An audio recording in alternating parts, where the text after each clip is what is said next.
अस्सलामुअलैकुम नाज़रीन, SUC news में आपका इस्तकबाल है।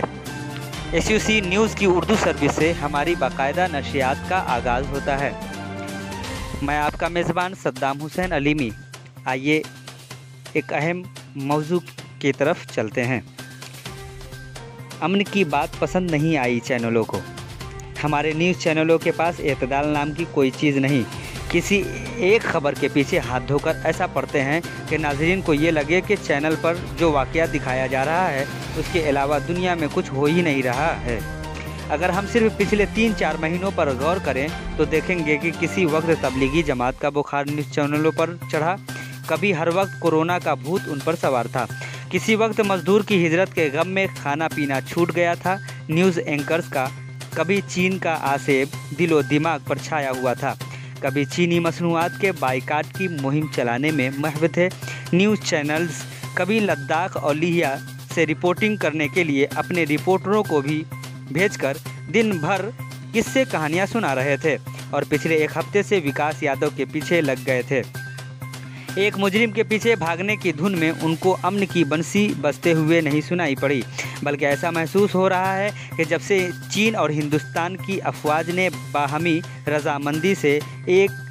LAC से पीछे हटने का फैसला किया है, तब से न्यूज़ चैनलों के अरमानों पर पानी फिर गया है। उनको तो जंग चाहिए थी, सरहदों पर खून बहते हुए देखना था, तो उनको भला कैसे ये बात पसंद आती कि सरहद पर अमन व चैन का माहौल कायम हो। आप सब ने देखा होगा कि अचानक न्यूज़ चैनल को न तो शी जिनपिंग का थरथराता और कांपता हुआ बदन दिखाई दे रहा है, न ही सहमे हुए चीनी फौजी नज़र आ रहे हैं और न अब उनको अपने फौजियों की कुर्बानी का बदला लिए जाने का ख्याल आ रहा है, बल्कि सब कानपुर से लेकर फरीदाबाद और वहां से लेकर उज्जैन के बीच का फासला नाप रहे हैं और इस बात का अंदाज़ा लगा रहे हैं कि विकास दुबे ने ये फासला कितनी देर में तय किया होगा। हर न्यूज़ चैनल पहले तो विकास दुबे के गिरफ्तार न होने के गम में दुबला हुआ जा रहा था और अब जबकि वो पुलिस की गिरफ्तारी में आ गया तो न्यूज़ चैनल्स इस बहस में लगे हैं कि उसने खुद सुपुर्दगी की थी या उसको मंदिर के सिक्योरिटी गार्ड ने पकड़कर पुलिस के हवाले किया था। इसीलिए अब न्यूज़ चैनलों को न तो LAC याद आ रही है, न चीन की नापाक साजिश नज़र आ रही है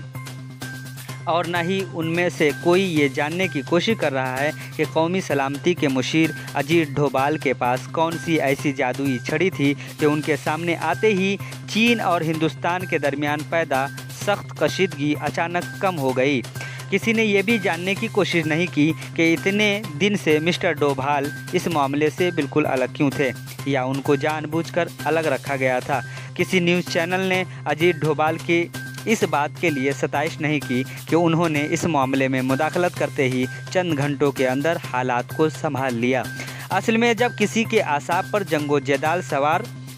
हो, जब किसी को ये लगे कि हर मसले का हल तोप और बंदूक से ही निकल सकता है, तो वो जंग के तबल बजाता ही रहता है। दरअसल हमारे चैनलों की दिली ख्वाहिश सिर्फ इतनी थी कि हिंदुस्तान और चीन के दरमियान एक बार भरपूर जंग हो जाए, मगर अजीत डोभाल ने उनकी उम्मीदों पर पानी फेर दिया, तो अब वो सताइश या तारीफ़ का एक लफ्ज़ भी कहने से गुरेज कर रहे हैं, जबकि हमारे ख्याल में अजीत डोभाल साहब हर तरह से सताइश के मुस्तहिक हैं कि उन्होंने 2 एटमी ताकतों के दरमियान मौजूद कशीदगी को कम करके हलाकत खेज टकराव को टाल दिया।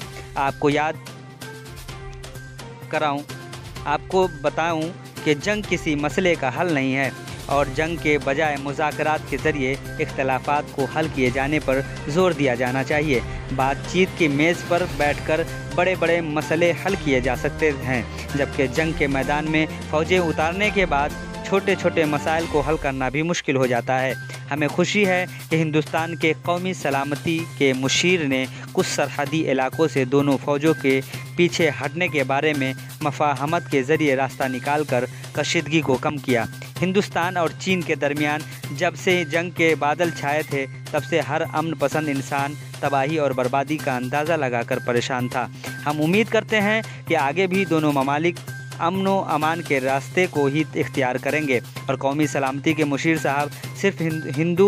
हिंदो चीन के लाइन ऑफ एक्चुअल कंट्रोल पर ही नहीं, पाकिस्तान के साथ मिलने वाली सरहदों पर भी अमन कायम करने के सिलसिले में कोई जामे पॉलिसी बनाएंगे, ताकि दोनों तरफ से जो गोलाबारी होती रहती है उसको बंद करके सरहदी इलाकों में रहने वाले आम शहरियों को सुकून पहुंचाया जाए। देखते रहिए SUC न्यूज़। दीजिए हमें इजाज़त। खुदा हाफिज़।